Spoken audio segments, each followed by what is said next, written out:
Zaheerabad parliament నియోజకవర్గ కాంగ్రెస్ అభ్యర్థి మదన్ మోహన్ రావు ఎన్నికల ప్రచారంలో జోష్ పెంచారు. నియోజకవర్గంలో ప్రజలు ఆయనకు బ్రహ్మరథం పడుతున్నారు. ప్రచారంలో భాగంగా ప్రజలను స్థానిక సమస్యలు అడిగి తెలుసుకుంటున్నారు. టీఆర్ఎస్ పాలనలో జహీరాబాద్ నియోజకవర్గం అన్ని విధాలుగా వెనుకబడిందని ఆవేదన వ్యక్తం చేశారు. తెలంగాణ ఇచ్చిన కాంగ్రెస్తోనే రాష్ట్ర అభివృద్ధి సాధ్యమన్నారు. పారిశ్రామికంగా వెనుకబడిన ఈ ప్రాంతంలో కొత్త పరిశ్రమలు ఏర్పాటు అయ్యేలా కృషి చేసి నిరుద్యోగ యువతకు ఉద్యోగాలు కల్పిస్తామంటున్న జహీరాబాద్ కాంగ్రెస్ పార్లమెంట్ అభ్యర్థి మదన్ మోహన్ రావుతో మా reporter Kishore face to face. ఎన్నికల తేదీ దగ్గర పడుతుండడంతో అటు అభ్యర్థులు ప్రచారాన్ని ముమ్మరం చేస్తున్నారు. ఇటు జహీరాబాద్ పార్లమెంటు నియోజకవర్గ పరిధిలో కూడా ఇటు కాంగ్రెస్ అభ్యర్థి మదన్ మోహన్ రావు విస్తృత ప్రచారం చేస్తున్నారు. ప్రస్తుతం మనతో మదన్ మోహన్ గారు ఉన్నారు. చెప్పండి సార్, ఎలాంటి హామీలు, ఎలాంటి మేనిఫెస్టోతో మీరు ప్రజల్లోకి వెళ్తున్నారు? ఈరోజు జహీరాబాద్ పార్లమెంటులో కాంగ్రెస్ పార్టీ అభ్యర్థిగా మరి ప్రచారం ఉధృతంగా సాగుతున్నది. ఎందుకంటే ప్రజల నుంచి చాలా స్పందన వస్తున్నది. హామీలు అంటే ఈ ప్రాంత సమస్యలు చాలా ఉన్నాయి. అంటే మొట్టమొదటి సమస్య నిరుద్యోగ సమస్య మీద నేను ఎక్కువ మాట్లాడుతున్నాను. యువకులకి ఈరోజు ఈ ప్రాంతంలో నేను ఇంతకుముందు కూడా చాలా జాబ్ మేళాలు కండక్ట్ చేసినాను. పిల్లలకు ఉద్యోగాలు లేవు ఈ ప్రాంతంలో. ఎందుకంటే బీటెక్లు చదివి కూడా ఈరోజు ఖాళీగా తిరుగుతున్నారు పిల్లల గ్రామాల్లో. సో కనుక మొట్టమొదటిగా నాది ఏంటంటే ఈ పిల్లగాళ్ళకి ఉద్యోగాలు రావాలి. ఆ పిల్లగాళ్ళకి ఉద్యోగాలు వస్తే ఇంట్లో కుటుంబం బాగుపడుతుంది అనేది ఉద్దేశంతో నేను కూడా ఒక మధ్యతరగతి కుటుంబం కామారెడ్డి నుంచి పుట్టి ఇక్కడే పెరిగిన కనుక ఆ బాధ నాకు తెలుసు. ఏ పిల్లగాడు కూడా జిరాక్స్ కాపీలు కూడా తిరగద్దు అనేది ఇదే పదే నేను చెప్తున్నాను. నిరుద్యోగ రహిత జహీరాబాద్ పార్లమెంట్ చేయడమే నా ఉద్దేశం. తర్వాత నీటి సమస్య తీవ్రంగా ఉంది చాలా ప్రాంతాల్లో. నారాయణఖేడ్ ఏరియాలో జుక్కల్లో కూడా ఉంది. రోడ్ల సమస్య బాగా ఉన్నది.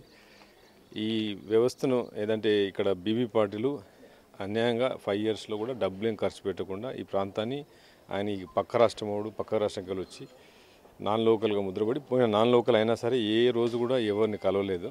మరి ప్రాంత సమస్యలు ఇంకా ఎక్కువ ఉన్నాయి.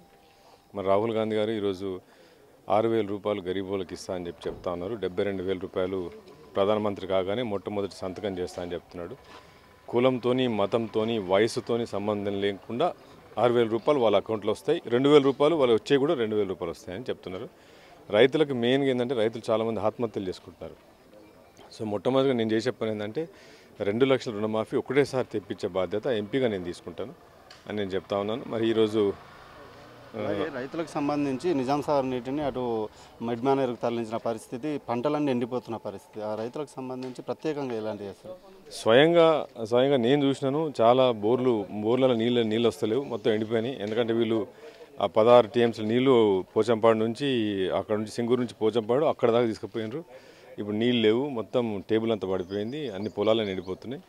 అయితే వీళ్ళకి రైతులకు మొట్టమొదటిగా ఏంటంటే ఇరిగేషన్ వ్యవస్థను తొందరగా ఏర్పాటు చేసి ఫస్ట్ అయితే రుణమాఫీ చేస్తే వాళ్ళకున్న అప్పుల బాధ అయితే తప్పుతుందని నేను ఆలోచిస్తున్నాను. నెక్స్ట్ ఏంటంటే వాటర్ గురించి నీటి గురించి ఆలోచించాలి.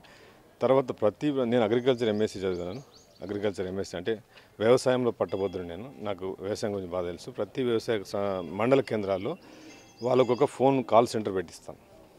ప్రతి రైతు ఏ రైతు అయినా కానీ చదువుకోకున్నా ఒక ఫోన్ తీసుకొని నేను ఏం చేయాలని చెప్పి అడగడానికి. ఎందుకంటే ఇప్పుడు బాన్స్వాడ ఏరియాలో పోయాను, కోటగిరి ప్రాంతంలో బాగా వరి వేసేసుకున్నారు.